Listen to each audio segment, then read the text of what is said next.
Hello students, today we will discuss about Maxwell's inductance bridge.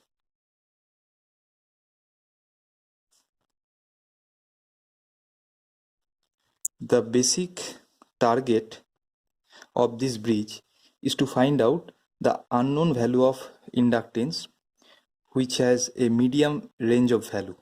So our target is here to find out an inductance whose value is unknown. Now let us draw the circuit first to demonstrate and to illustrate how to calculate the unknown value of the inductance. As we know that all of the AC bridges are having in generally 4 different branches.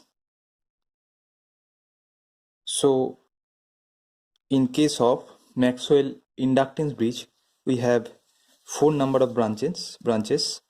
This is branch 1, 2, 3 and 4. 4 branches can be seen in this diagram with a detector. It is denoted by D. Normally, as a detector, we use galvanometer. Sometimes also we use sound detector also. So here is our bridge where R1 is a resistance, L1 is an inductance whose value is unknown. So this one is the unknown value of the inductance.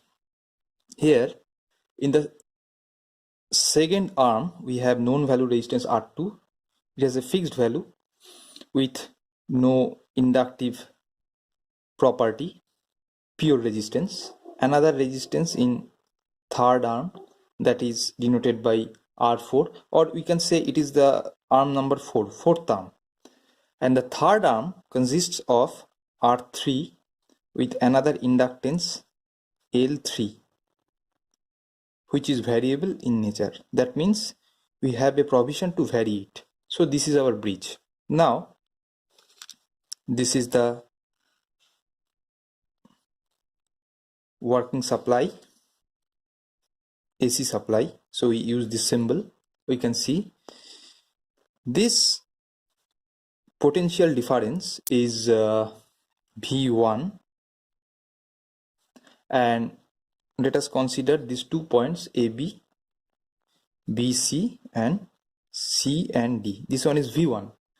This one is V2 as we have denoted here. I is the supply current which is delivered into the circuit from the supply. This is our bridge. Now the current through the first arm is denoted by I1. This one is I2. For third arm it is I3, and the fourth one it is I4. Now balancing this bridge by varying this inductive value, we can achieve a balance condition. As you know that in the balance condition, the current through this detector, maybe galvanometer detector or whatever it is 0, and the currents as given in the circuit, I1 will be equals to I2 and I3 is equals to I4, and the potential difference across the arm AB, that is VAB, this AB will be equals to the potential difference between the arm, this VAD, right?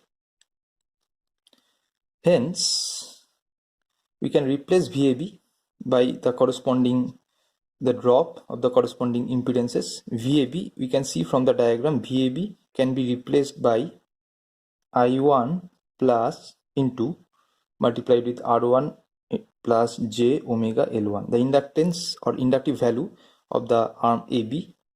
And so as for VAD, it will be I3 multiplied by R3 plus J omega L3. Let us consider this is equation number 1.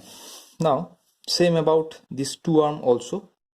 We can say VBC is equals to VCD under bridge balance condition. Here VBC is equals to I2 R2 and VCD is equals to I4 into R4.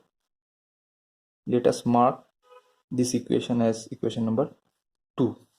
Now, by dividing equation 1 by equation 2,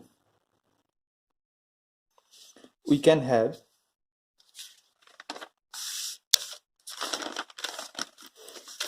this equation we get after dividing 1 equation by 2 equation. That is R1 j omega L1 divided by R2 is equals to R3 plus j omega L3 divided by R4. Now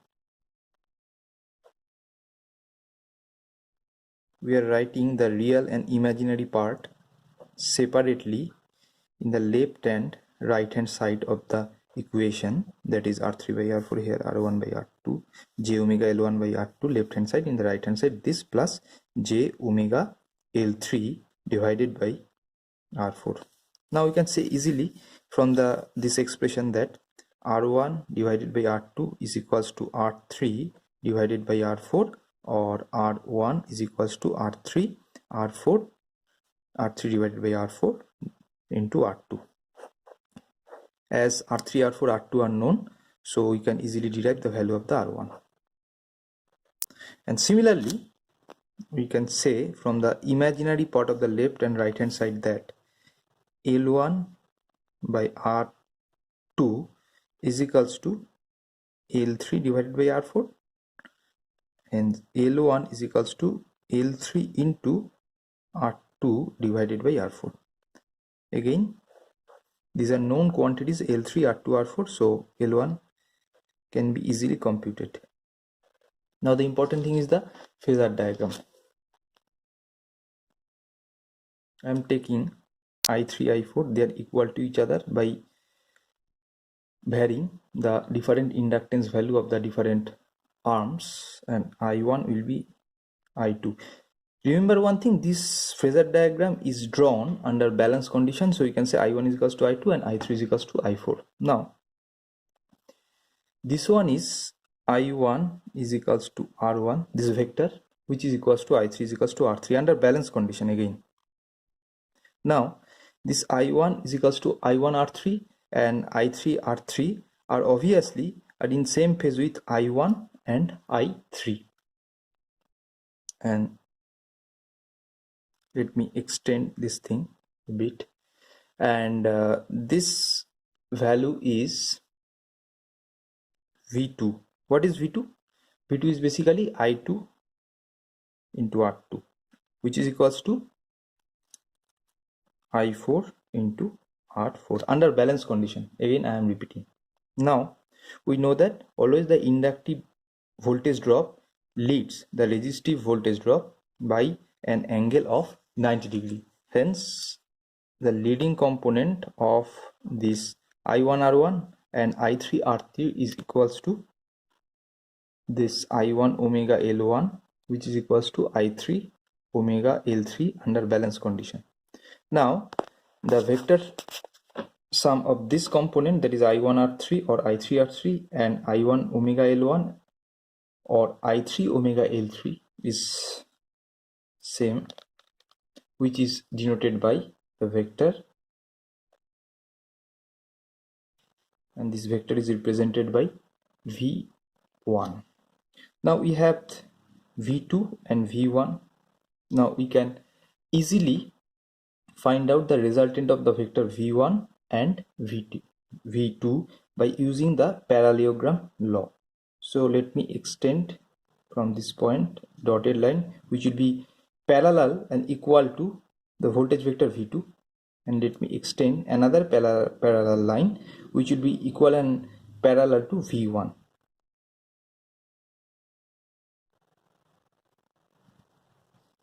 Now the diagonal of this parallelogram is the resultant of this two voltage vector V1 and V2, and in this way we can easily draw the phasor diagram of the Maxwell's inductance bridge.